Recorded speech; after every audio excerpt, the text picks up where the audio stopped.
पहले भी महाराज ये व्यक्ति शांति की खोज में था, आज भी व्यक्ति शांति की खोज में है। जिस भी कीमत में अगर आपको शांति मिल सकती है तो मान लीजिएगा कि आपके जीवन में वो बहुत सस्ती है, क्योंकि सब कुछ संसार में मिल सकता है, लेकिन व्यक्ति शांति के लिए बड़ा परेशान है कि 2 मिनट में सुकून के साथ, शांति के साथ, प्रेम के साथ, चैन के साथ, आनंद के साथ मैं कहीं बैठ सकूं, भगवान का भजन कर सकूं, वो जीवन में जो आनंद कंद मुरली मुकुंद है मेरे हृदय में उतर जाए, तो महाराज उसके लिए भी तो कहीं कोई ऐसा स्थान चाहिए। 88,000 संत चले गए ब्रह्मा जी के पास और ब्रह्मा जी के चरणों में जाकर प्रणाम करने लगे, कहने लगे कि हे देव, कुछ हमारे लिए भी स्थान नियुक्त कर दीजिए जहां बैठकर हम भगवान का भजन करें। ब्रह्मा जी ने जब इन संतों की बात सुनी तो अपना मनों में एक चक्र बाण छोड़ा और घूमता हुआ आया महाराज, और आकर नैमिषारण्य तीर्थ में महाराज वो विराजमान हो गया। और ये संत समझ गए कि बस ब्रह्मा जी चाहते हैं कि बस यहीं बैठकर तुम लोग सत्संग करो भगवान का। सूत जी महाराज को उच्चासन पर बिठाया गया और आज समस्त संत प्रार्थना करते हैं, प्रश्न करते हैं।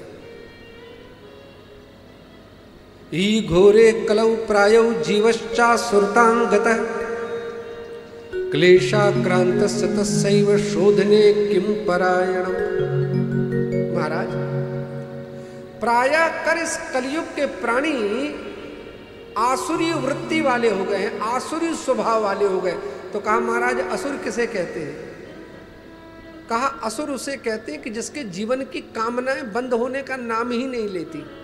एक कामना पूर्ण हुई नहीं कि दूसरी, दूसरी पूर्ण हुई नहीं कि तीसरी, तीसरी के बाद चौथी, हमें ये चाहिए, हमें ये चाहिए, हमें ये चाहिए, हमें ये चाहिए। अरे चाहते चाहते चाहते हुए तुम्हारा ये पूरा संसार चला गया। भगवान कहता रे मूर्ख, जो तुझे चाहिए था वो तूने कभी मांगा ही नहीं, और नश्वर संसार में रहकर नश्वर पदार्थों के पीछे दौड़ता रहा, और एक दिन ये नश्वर पदार्थ तुमसे सब छूट गए। जिस ब्रह्मानंद के पीछे तुम्हें दौड़ना चाहिए था, जिस परमेश्वर के पीछे तुम्हें प्रेम रखना चाहिए था, वहां तो तूने प्रेम किया नहीं, जगत के वस्तुओं से तूने प्रेम किया। और अब पछतावत होत क्या, जब चिड़िया चुग गई खेत। अब तो सिवा रोने के अलावा तेरे पास कोई समय बचा नहीं। आज सूत जी महाराज ने जब सुना, और संतों का जीवन है, संत तो करुणा के सागर हैं, संतों का जन्म ही इस संसार में लोगों के तरण तारण के लिए हुआ है, लोगों की भलाई के लिए हुआ, लोगों की सेवा के लिए हुआ।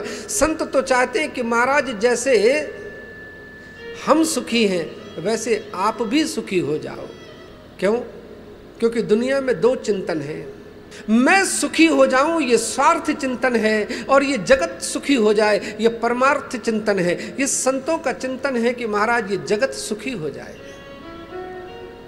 ये जगत के लिए इन्होंने प्रश्न पूछा कि ई घोरे कलौ प्रायो जीवश्चा सुरतांगतः क्लेशाक्रांतस्य तस्यैव शोधने किम परायणम्। महाराज, ये आक्रांत से भयावह जीवन जी रहे हैं ये लोग। इनके जीवन में शांति के क्षण कैसे आए, इनके जीवन में शांति के वो पल कैसे हो, इनके परिवार में वो आनंद कैसे हो। महाराज, उसके लिए कोई रास्ता बताइए। क्यों? क्योंकि हम जानते हैं, हे सूत जी महाराज, आप कौन हैं? अज्ञान ध्वांत विध्वंस कोटि सूर्य समप्रभ सूताख्या ही कथा सारम मम कर्ण रसायनम। महाराज, आपका जो ज्ञान है वो करोड़ों सूर्यों को प्रकाशित करने वाला है। अर्थात अगर आपके मुखारविंद से कोई ज्ञान के शब्द निकले तो जो सामने वाला व्यक्ति सुन रहा उसके जीवन से अज्ञान हमेशा हमेशा के लिए दूर हो जाएगा। और जीवन में रोना क्या है? तो कहा रोना इसी बात का है। क्यों? अपने जीवन की अज्ञानता को जान लेना ही ज्ञान है। और अगर इस ज्ञान को जिसने महाराज प्राप्त कर लिया तो कहा उसके जीवन का रोना बंद हो गया। तो कहा ज्ञान क्या है? तो ज्ञान सिर्फ इतना ही है कि ये जो जीवात्मा है ये परमात्मा का था, परमात्मा का है और परमात्मा का ही रहेगा। थोड़े समय के लिए संसार में आपको ईश्वर ने भेजा है और संसार में आने के बाद महाराज अगर आप अपना समझने लगे और आप अगर भटक जाएं और परेशान होने लगे तो हमारे गीताकार भगवान कहते हैं कि अव्यक्तादीनि भूतानि व्यक्त मध्यानि भारत अव्यक्त निधनान्येव तत्र का परिदेवना।